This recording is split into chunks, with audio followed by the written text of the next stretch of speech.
Berqarar döwletiň täze ýamynyň galkyşy döwrüniň halkara paragatçylyk we ynançmak ýylyna milli gymmatlyklaryny, tenetçilik hünäriniň önümlerini öwrenmek we geljekki nesillere miras galdyrmak, destansy bagşylaryň dutar çalmakdaky ustatlyklaryny ýaş nesillere öwretmek boýunça uly mösörli işler durmuşa geçirilýär. Naşaw şäherindäki Nur Muhammed Andaliýew adynaky Döwlet Sal Drama Teatryny Türkmenistanyň prezidentiniň Türkmeniň altynatır atly bayragyny alma urnak bähteşiň çäklerini dutarsy başlananlaryň arasynda eglan edilen Salhana Bagsy atly bähteşiň welaýet tapgyry geçirildi. Bähteşige gatnaşyjylary onuň ogrulary boýunça öz zihinlerini dol açyp görkezmäge giň mümkinçilik döredildi.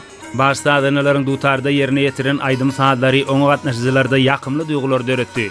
Kümüş perdeli dutarlaryň paragatçylygy, agdy berligi, dost, dogonlugy wasp edýän sahatlary öz bolşly owad bolup ýanglandy. Bu bolsa onuň aýratyn täsirli bolmagyny üpçün etdi. Belli bolşýaly dutar halkymyzyň iň gadymy saat guralarynyň biri bolup durýar. Dutar ýasamak tenetçiligi, dutarda saat salmak we bagşylyk sungatynyň UNESCO-nyň adamlaryň maddi dälmeden mirasynyň görnükli hataryna girdilmegi, gadymy halkymyzyň nusgalyk medeniýetiniň häzirçenli dawarlanýanynyň tutnamasydyr. Ýaş nesliniň milli medeniýetimizden gymmatlyklaryna aralaşmagyny üpçün etmek, olaň döredüjilik basarnyklaryny ýüze çykarmak we hasam ösdürmek ýurdumyzda ýaşlar teatratynyň möhüm uğrudur.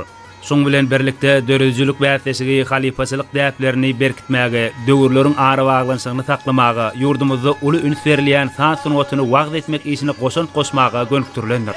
Boýdan maşa sanatlyk şowguny wetinen bähteşigiň ahyryna onuň ýeňijileri belli edildi. Olar bähteşigiň döwlet tapgyryna sykyş etmäge hukuk kazanylar. Bähteşigiň ýeňijilerine we oňa gatnaşyjylara hormatly prezidentimiziň adyndan sowgatlar dawarly ýagdaýda gowşuruldy.